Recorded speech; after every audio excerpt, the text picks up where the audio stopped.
Johnny Cash is known as one of the biggest country singers of all time, with a career that spanned nearly 50 years and 60 studio albums. But things were not always what they seemed for the Man in Black. Today, I'll be doing a deep dive on Johnny Cash, and also on one man who saved his career. My name is Paul Collins, and this is The Artist Project. But I shot a man in Reno just to watch him die. Johnny Cash was born J.R. Cash on February 26, 1932 in Kingsland, Arkansas. He adopted the name John R. Cash when he joined the military. He enlisted on July 7, 1950 and was assigned as a Morse code operator in West Germany where he intercepted Soviet Army transmissions. Supposedly, Cash was the first American to receive news that Joseph Stalin had died. Cash returned from Germany and married Vivian Liberto. The two moved to Memphis, Tennessee together, and this is where his career began. Cash started playing with Luther Perkins and Marshall Grant, nicknamed the Tennessee Two. Cash auditioned for Sam Phillips at Sun Records. Eventually, Cash made his first recordings in 1955. After having signed with Sun Records, he officially started going by Johnny Cash. Throughout the 50s and 60s, Johnny Cash became one of the biggest country stars of all time. With hits like I Walked the Line and Don't Bring Your Guns to Town, everybody knew and loved the name Johnny Cash. However, early on in his career, Cash had problems with alcohol and amphetamines. In 1965, Johnny Cash was arrested for suspected heroin smuggling, but they actually just found hundreds of amphetamines and sedatives in his guitar case. Despite the controversy though, Johnny Cash continued to release amazing music. This included hits like The Ballad of Ira Hayes and The One on the Right is on the Left. However, his wife Vivian filed for divorce due to his use of alcohol and drugs, as well as his relationship with June Carter. June was a singer and part of the Carter family who Cash had met on tour. They were married on March 1st, 1968 in Franklin, Kentucky. Throughout his career, Johnny invited June, now June Carter Cash, to sing on lots of his songs, even doing an album with her family and an album with the duo as well. One defining feature of Johnny Cash was wearing black clothes all of the time. He chose this kind of apparel just because it was a lot easier to keep looking good on tour. But eventually he gained the nickname The Man in Black and released an album under that name in 1971. He was a country icon, living a successful marriage, and he seemed to be on top of the world. Yet things would not always be that way. But before I jump into the rest of the story, let's talk about the actual music he played and my experience listening to it. Yeah, I'm going to Jackson.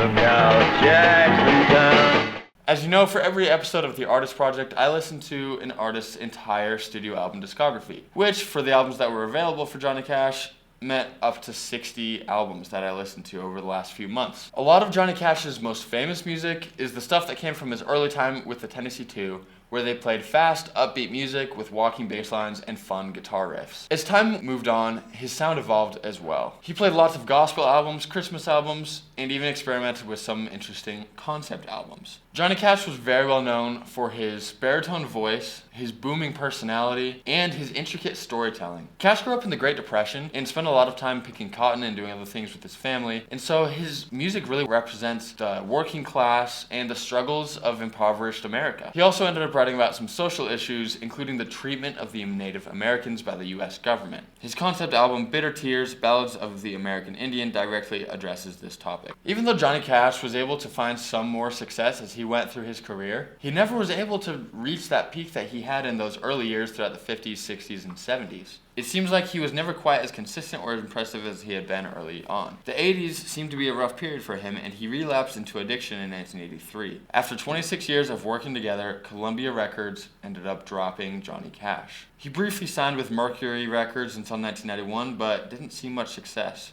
Johnny Cash was almost 60 years old at this point, and things weren't looking great. For a legend like Johnny Cash, this would be a hard pill to swallow. However, on the brink of failure, Johnny Cash was signed to Rick Rubin's American Recordings. Rick Rubin is known as being one of the most creative and famous producers of all time. Despite having almost no technical experience, Rubin founded Def Jam Recordings, which is known for its influence, especially in the hip-hop community. Rick Rubin was named on Time's list of the 100 most influential people in the world. And even though Johnny Cash wasn't Rick Rubin's typical client, he took a chance on the old country legend. Together, they recorded American Recordings, which won the Grammy for Best Contemporary Folk Album in 1995. Rick Rubin and Johnny Cash produced 4 more albums titled American Recordings up until Johnny Cash's death on September 12, 2003. To this day, these albums in this era proved to be some of the most successful of Johnny Cash's long career. Now, if you're interested in diving into Johnny Cash like I did, obviously you don't have to listen to all of his albums. That's my job. But what I would recommend is especially focusing on those early albums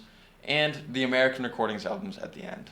Those were clearly the most impactful of his career, and honestly, the later stuff tends to dive in more deeply and emotionally than he had in some of his earlier songs. It's impressive to see an artist go through such a career with ups and downs, but to come out heroic and on top by the end. Thanks to Rick Rubin and the people at American Recordings, Johnny Cash was able to end on a high note. Thanks for watching, like, and subscribe, and as always, my name is Paul Collins, and this is The Artist Project. It don't mean nothing, it don't mean nothing. Drive on.